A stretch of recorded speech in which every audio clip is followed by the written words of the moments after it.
আপোনালোকে সমবায় কৰি তাত জীৱন নিৰ্বাহ কৰি আছিলে হয় বৰ্তমান বেদখলৰ কবলত বেদখলৰ কিমান কবলত। মাটি আছিলে কোন ঠাইত আছিলে এইটো চামগুৰি মোৱামাৰী আমাৰ চামগুৰি মোৱামাৰী কৃষি পাম সমবায় সমিতি ৰেজিষ্ট্ৰেশ্যন সমবায় গভৰ্ণমেণ্ট ৰেজিষ্ট্ৰেশ্যন সমবায় গতিকে আমি সেই 1954 চনৰ পতন পোৱাৰ পৰা সেইসকল বহুত লোক পৰলোক প্ৰাপ্তি হ'ল আমি যিসকল আছিলোঁ সেইসকলেই আমি সমবায় কাম খেতি পথাৰ কৰি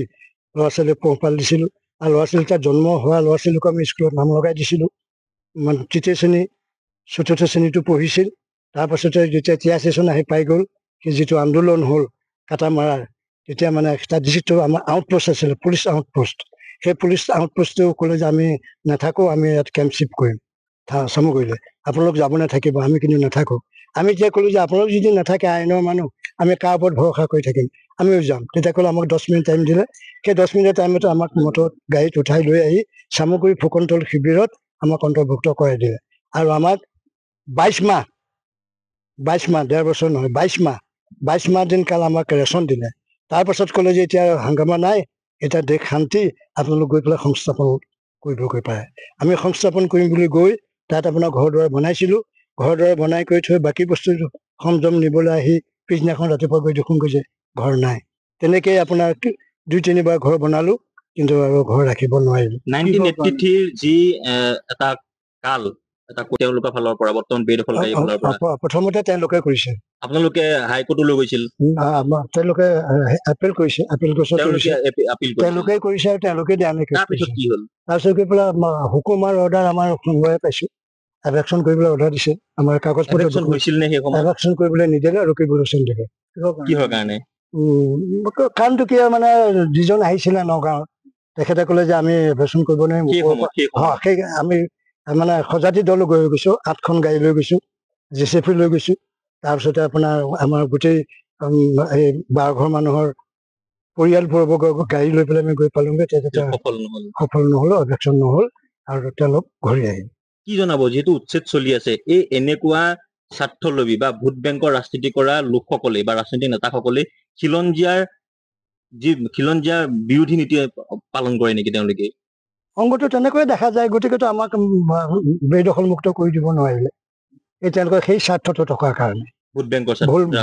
বেংকৰ স্বাৰ্থৰ কাৰণে আপুনি এতিয়া কিমান বছৰ ধৰি সেইখন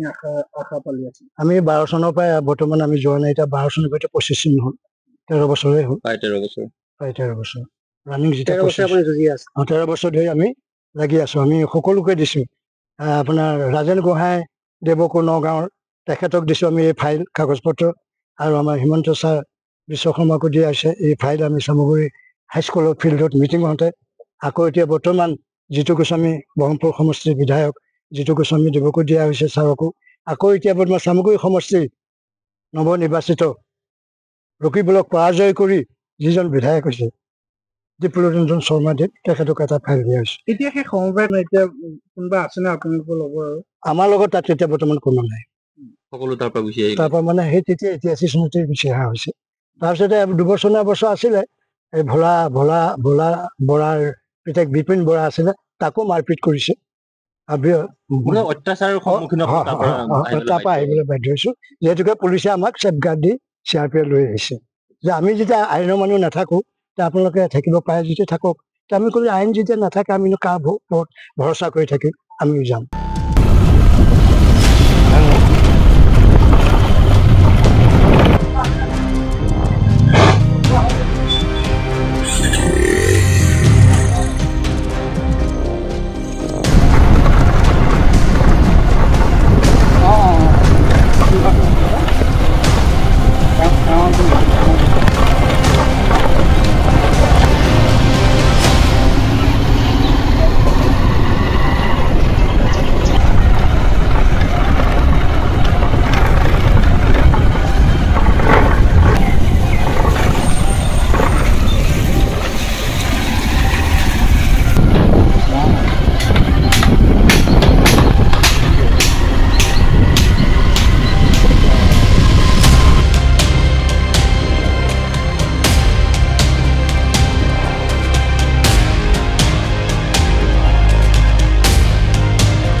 আপুনি বিচৰা বাতৰি পাব কেৱল নিউজ 18 এপত নিউজ 18 এপ ডাউনলোড কৰিবলৈ স্ক্যান কৰক এই QR কোড গুগল প্লে ষ্টৰতো পাব এই নিউজ 18 এপ